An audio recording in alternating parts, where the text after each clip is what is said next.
আজকে আবার চলে এসেছি আমাদের রবিবাসরীয় আমেজ নিয়ে। যেহেতু ছেলের পরীক্ষা চলছে, হাফ ইয়ারলি এক্সামিনেশন, তো সেই জন্য মানে আমরা স্থির করেছিলাম যে আমরা বারাসাতের বাইরে কোথাও যাব না। বারাসাতের মধ্যেই যে মানে বড় দোকানগুলির আউটলেট রয়েছে সেখানেই রবিবাসরীয় খাওয়া দাওয়া সম্পন্ন করব। তো আজকে আমরা গিয়েছিলাম কোষে কষা। কোষে কষাটা হৃদয়পুরের মধ্যেই পড়ে যাচ্ছে, রথতলা থেকে খানিকটা এগিয়ে। তো প্রথমেই বলি, দোকানটা মানে করেছে ঠিকই, কিন্তু বড্ড স্পেস খুব কম দোকানটায়। তবে খাওয়া দাওয়া ঠিকঠাক।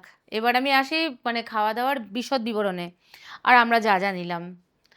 আমরা প্রথমেই নিয়েছি যেটা আমাদের মানে সবারই খুব প্রিয়, সেটা হচ্ছে ভেটকি ফিশ ফ্রাই।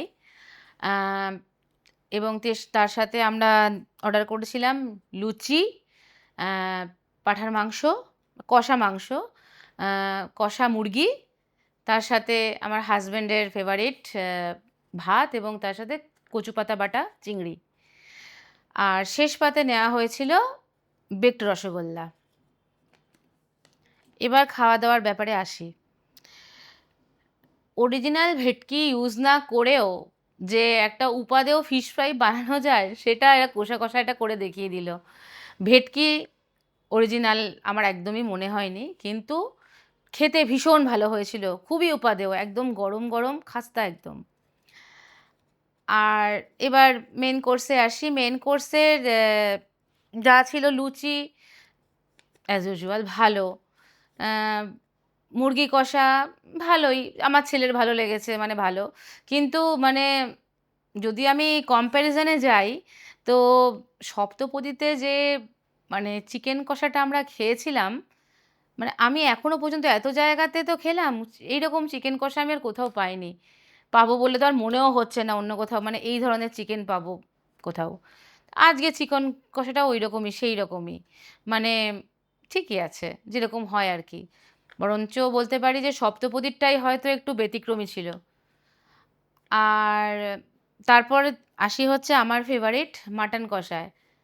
খেতে দুর্দান্ত হয়েছিল, কিন্তু যাদের দাঁত খুব একটা শক্ত নয় তারা চেষ্টা না করলেই পারবেন, ভালো করবেন। কারণ হচ্ছে এত শক্ত, মানে এখনও মনে হচ্ছে ২-৩টে সিটি মানে পড়া উচিত ছিল মাটনে। তো প্রচণ্ড শক্ত, যে জন্য আমি আমার হাজব্যান্ডকে খুব বেশি মানে দিতে পারিনি। সবথেকে নরম অংশ বার করে করে অল্প অল্প করে ওকে দিয়েছি, যাতে ও টেস্টটা করতে পারে। কিন্তু মানে খাবারের স্বাদ খুব ভালো ছিল। এবার আসি ভাত এবং কচুপাতা ভাপা চিংড়ির জায়গাটায়।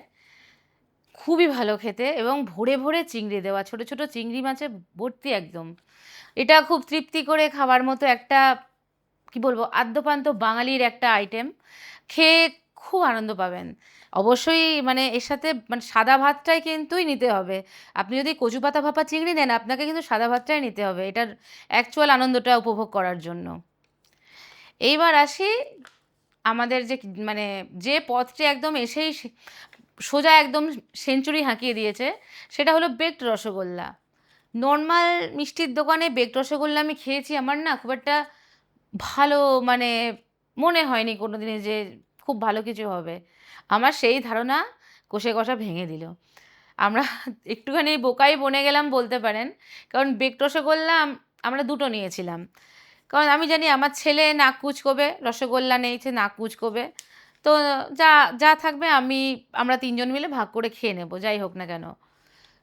নেওয়ার পর মানে সত্যি কথা বলতে গিয়ে এটা এতই উপাদেয়, এতই ভালো খেতে, না আমার ইচ্ছে করছিল ছেলের সাথে শেয়ার করতে, না ইচ্ছে করছিল হাজব্যান্ডের সাথে শেয়ার করতে। এতটাই ভালো স্বাদ। মানে আপনারা যদি বারাসাতের কোষে কষায় যান বা অন্যান্য কোষে কষায় যান, অন্যান্য আউটলেটে, বেকড রসগোল্লাটা অবশ্যই ট্রাই করবেন। ভীষণই ভালো। আর যারা মিষ্টি প্রেমী তাদের কাছে তো মানে স্বর্গ, আমার মতো আরকি। সব মিলিয়ে অভিজ্ঞতা খুবই ভালো। এখানে যারা মানে কাজ করছিলেন, মানে যারা অ্যাটেন্ড করছিলেন আরকি, তাদের ব্যবহারও খুব ভালো লেগেছে আমার। সব মিলিয়ে ভালো লেগেছে। ঠিক আছে।